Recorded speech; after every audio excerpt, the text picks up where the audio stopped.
sing another hymn of them for sermon 564, 564. Father, I dare believe thee merciful and true. Thou wilt my guilty soul forgive, my fallen soul renew. I think Joanne will play it through first. Will you turn, loved ones, to Ephesians, and it's chapter 4, and it's verse 24. We're at Ephesians 4 and 24. And that brings home to us the otherworldliness and the powerfulness of God.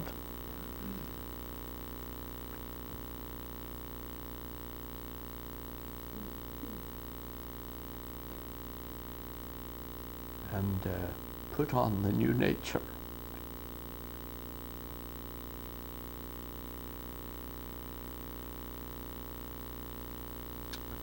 This is done. I really don't know why I'm.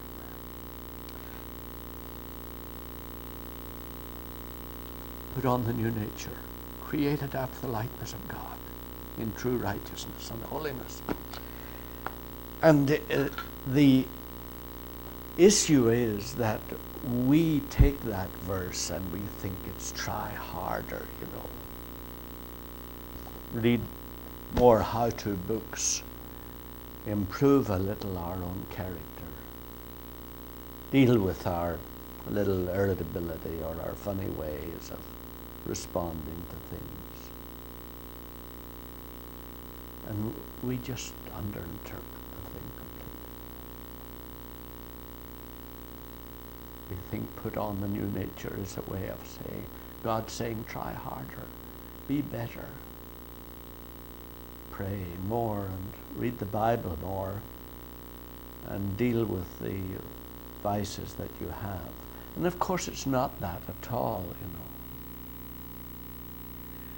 The Greek verb is ridiculously literal, you know. It's the word that becomes our endue in English. It's andouesai.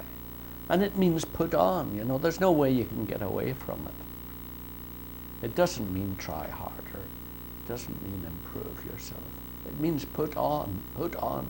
Literally, you know, go and there's a coat hanging there and you put it on. That's what it means, you know. That it's a miraculous thing that you do. You put on this new nature. This actually, it's not even nature in the Greek. It's anthropos, you know, which is anthropology. And it means man. So it's literally put on the new man, you know. And of course it's the man that is, as it says, the man that was created after the likeness of God, kata theo. It means in accordance with God. It means the new man who is like God. It means put on that new man that is like God, created like God. So it's a new nature that's already created. That's it. So in no way is God saying, create a new nature for yourself. It's even the word new is different, you know. It's kainon, and it means absolutely fresh, new. Not new in age, not just young. Fresh and new, absolutely fresh and clean. It doesn't mean renewed. There's a word in Greek that means renewed. It doesn't even mean renewed. It means absolutely new. A new being that has never been seen. And I mean, how old Plato I ever got it, I don't know. I guess through God's goodness, you know, because of course in Plato's Republic he has a whole exposition of we learned it in philosophy 1, you know. That's a table, but there's a perfect table in heaven, you know, perfect form. And he said that, you know, there's a perfect of everything in the great good that he called God. And of course that's it. There's this Martha, this Martha, with all that we know of it, and then there is a new Martha that has been created in Jesus. And of course we have a tendency to listen to that too, and to think, oh yes, that's a nice idea, such a nice idea, such a wonderful thought, like a kind of guardian angel, and there's a nice new Martha up there. Oh, how nice. But that's what Jesus' resurrection is about. That's what it's all about. God destroyed us all in his Son in eternity and made us all new, so that there's this Jesus and there's this little bit of his finger that is Joanne. That's the new Joanne. And there's this little bit of his hand. That's the new Joe. It was all created by God.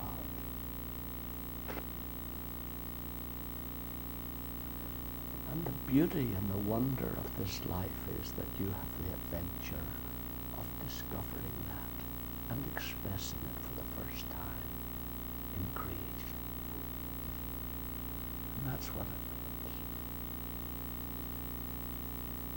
God is saying, put on the new person that I made you absolutely fresh in my Son.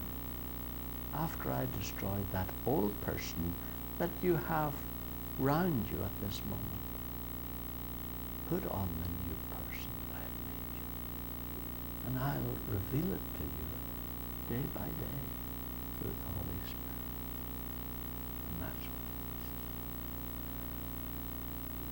But we turn it in on ourselves, and we make it a whole introspective thing and a whole self-controlled thing.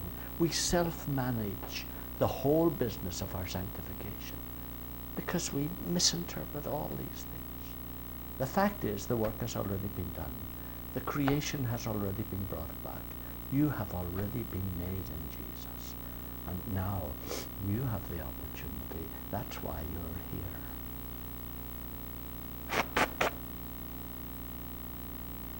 It's not one size fits all. You're the only one that your new creation will fit. You're the only one your new creation will fit. I'm the only one my new creation. If you don't put it on, the new Christ in your likeness will not be seen. That's it. So it's a miraculous thing. So, when we think back to, maybe that's what I'm aware of, whether it was the beauty of the lady playing the hymn or whether it was the tune of that number 2 hymn, it brought home to me again. Whatever was partial, and I'm sure it was very partial, whatever was partially wrought in Minneapolis, it was wrought by God. The little partial bit was wrought by God, and this has to be wrought by God. We need our Father to do this work in us. It needs to be the Father that will make this real in us. With all our praying and all our talking and all our teaching and encouraging each other and all the situation and environment that we have, only God can do this work in us. Only He can make this real in you and me. And we have to open up our hearts and our eyes to Him and see that putting on this is putting on a miraculous creation that He has already brought about. And it's created in righteousness and holiness. Righteousness in our attitude to other people, holiness in our own personal attitude to God, and our own awareness that it's Christ in us. But that has all been created. And it's ours to receive from His hands. So with every prayer time, every opportunity we have that we look up to God, that can be the moment of reality. And we need to see that it's His work that we need done in us. And He alone is able to make this real. He alone is able to enable us to put on this creation, this wonderful new being that even your mum and dad didn't see. So it is real. And of course, when you get into righteousness and holiness, you find that you realize that it has to be a miracle. Because righteousness, I don't know about you, I was always bewildered by that, and I couldn't find it. I tried to look it up before I came here, and or before I came to chapel, and maybe one of you can remember it immediately, but it's the verse in Romans that says, He is faithful and just to forgive us our sins and to cleanse us from all unrighteousness. Yes, He is faithful and just. I thought faithful and just to forgive us our sins. Justice means, as Plato said, it's giving everybody what is his due. So if He's just with us, we're finished, But the word just, I believe, is tied up with the righteous. He is faithful and just. He is righteous. What is it? We confess our sins. That was Faithful and just. Romans 10:10. But it's faithful and just to forgive us our sins. Anyway, my bewilderment was it regarded God as righteous because He forgave us our sins. And I thought, what's righteous about forgiving a lot of nits their sins? That's indulging them. And of course, gradually I've come to realize, God's righteousness is His mercy and His forgiveness and His readiness to take the towel and to wash our feet and wipe our feet. And that is God's righteousness. I mean, eventually Bart got it through my thick head. That's what we mean when we talk about God's righteousness. We always think, at least I always thought, when you talk about God's righteousness, He's saying truth is truth, you must be honest, you must be, etc., etc. You must not be slothful, you must be energetic, you must be industrious. But His righteousness is His dear mercy.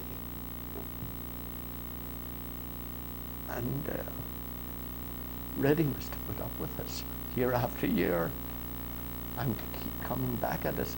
I mean, the more you read the Old Testament, the more it's just bewildering. How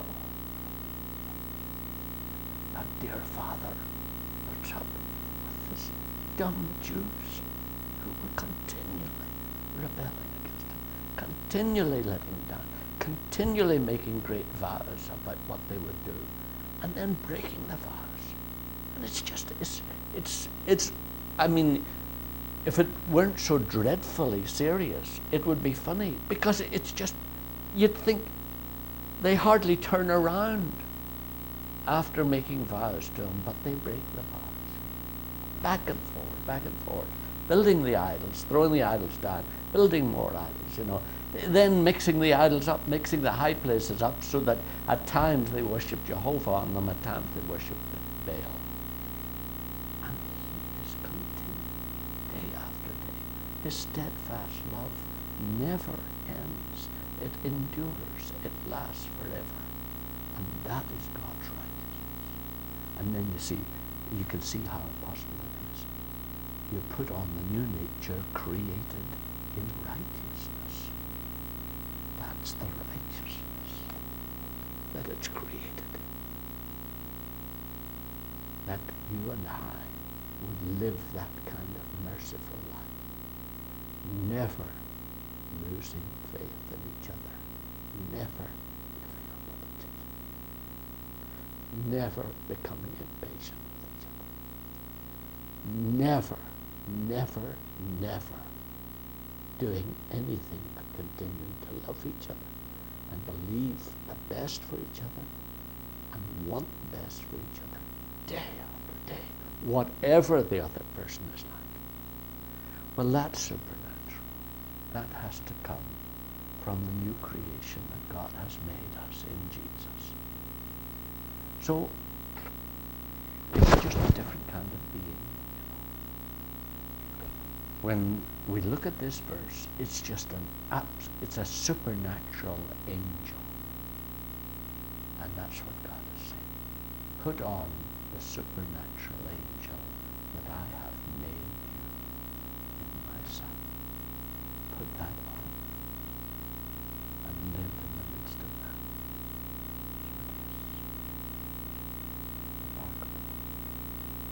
great apologies for the stupid tears. I don't know why they're there still, but